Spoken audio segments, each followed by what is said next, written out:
Kamusta mga kabiyahe? Tara, at may kwento ako sa inyo. Ako nga pala si Angelo. Salamat at sumakay ka uli dito sa biyaheng lagim. Dadalhin kita sa Quezon Province, sa isang lugar na kung tawagin nila ay Bitukang Manok. Kung dumaan ka na doon, alam mong hindi biro ang zigzag na yon. Pero ang mas hindi biro ay kung sino ang naghihintay sa'yo sa gitna ng mga korbadang yon. Mga 2:00 na nun ng madaling araw. Pauwi na ako galing sa isang mahabang car meet sa Manila. Pagod ako. Pero dahil mahilig ako sa night drive, pinili kong dumaan sa Old Zigzag Road sa Atimonan. Masarap mag-drive doon kapag ganong oras. Madilim, malamig, at alam mo na, walang kasabay. Habang binabagtas ko ang mga unang korbada, ramdam ko ang ganda ng handling ng sasakyan ko. Bawat liko, pasok na pasok. Pero habang papasok na ako sa pinakapuso ng Quezon National Forest Park, biglang nagbago ang hangin. Alam niyo yung feeling na biglang tatahimik ang lahat. Yung kahit ang radyo ko, naging static na lang. Binaba ko ng kaunti yung bintana. Gusto ko lang langhapin yung amoy ng gubat.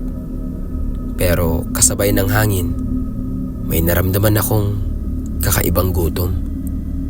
Hindi ito yung normal na gutom na parang gusto mo lang magmeryenda. Ito yung gutom na parang nanunuyo ang lalamunan mo at kumukulo ang sikmura mo sa paraang nakakasakit na. Sa isang matalas na korbada, yung alam kong dapat ay bangin at malalaking puno lang, nakakita ako ng ilaw. Isang maliit na kubo na may karatula ng karinderya. Nagtaka ako. Madalas ako rito Pero bakit ngayon ko lang ito nakita?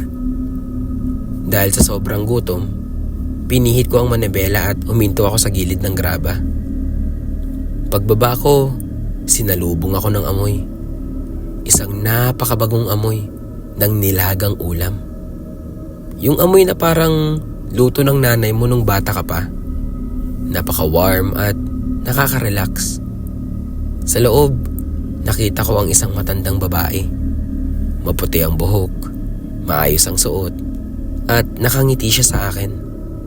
Pero yung ngiti niya, parang kanina pa niya ako inaasahan. Sabi ng matanda, "Tuloy ka anak, mukhang napagod ka sa kalsada." Ang boses niya medyo mahinahon, parang boses ng isang lola na matagal mo nang hindi nakikita. "Ano po ang tinda ninyo, Nay?" tanong ko habang umuupo sa lumang kahoy na bangko. "Meron kaming adobong itim, anak. Specialty namin yan dito sa kalsada. Pampaalis ng pagod para sa mahabang biyahe," sagot niya. Inihain niya ang ulam. Maitim ang sarsa, malapot, at may kakaibang bango na hindi ko mapinpoint. Nagsimula akong kumain. Napakasarap. Alam niyo yung sa bawat subo ko, parang nawawala ang pagod ko. Pero habang kumakain ako, dahan-dahang gumagala ang mga mata ko sa loob ng karinderya. Sa gilid ng dingding, may mga nakadikit na lumang litrato. Mga litrato ng mga drivers, mga riders na may hawak pang helmet, at mga pamilyang nakatayo sa tabi ng kanilang mga sasakyan. Pero habang tinitignan ko sila, napansin ko ang isang bagay.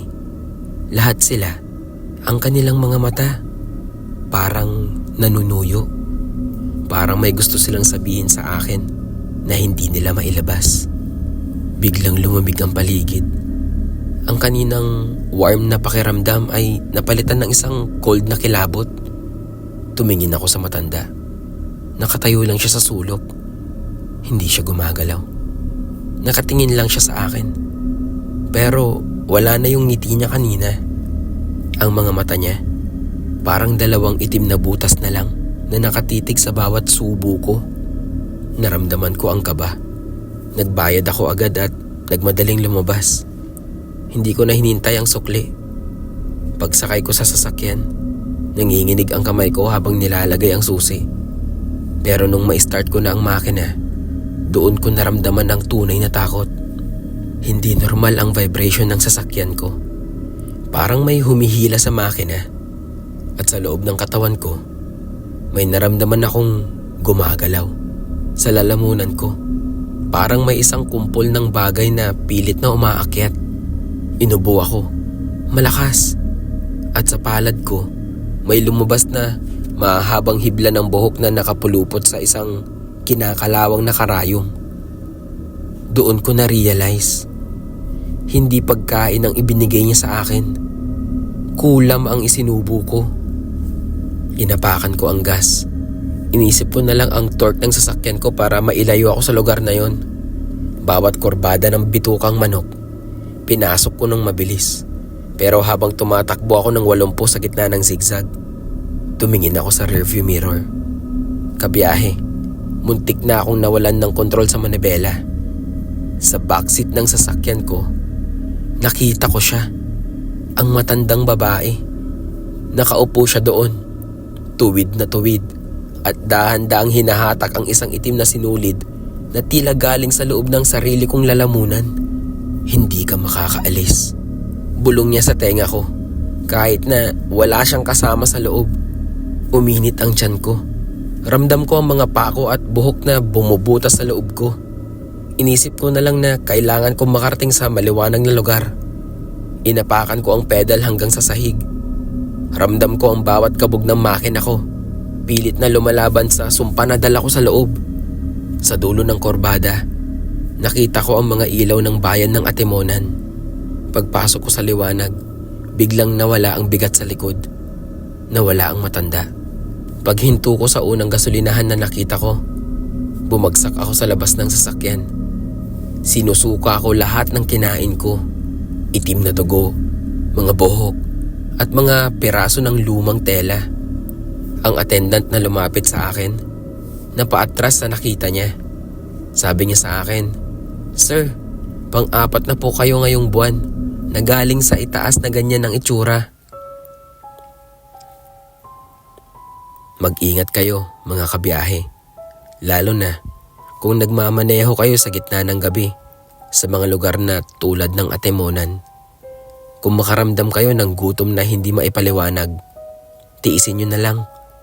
Mas mabuting gutom kang makauwi kaysa mabusog ka sa isang karinderyang ang tanging layunin ay gawin kang bahagi ng kanilang koleksyon sa dingding. Salamat sa pagsama sa akin sa biyaheng ito. Dito muna tayo hihinto. Mag-subscribe na kayo sa Biyaheng Lagim para sa ating mga susunod pang ruta. At bago mo patayin ang engine ng sasakyan mo ngayon, silipin mo muna ang backseat mo. Baka may nakisabay sa'yo sa dilim. Mag-ingat ka. Malayo pa ang biyahe.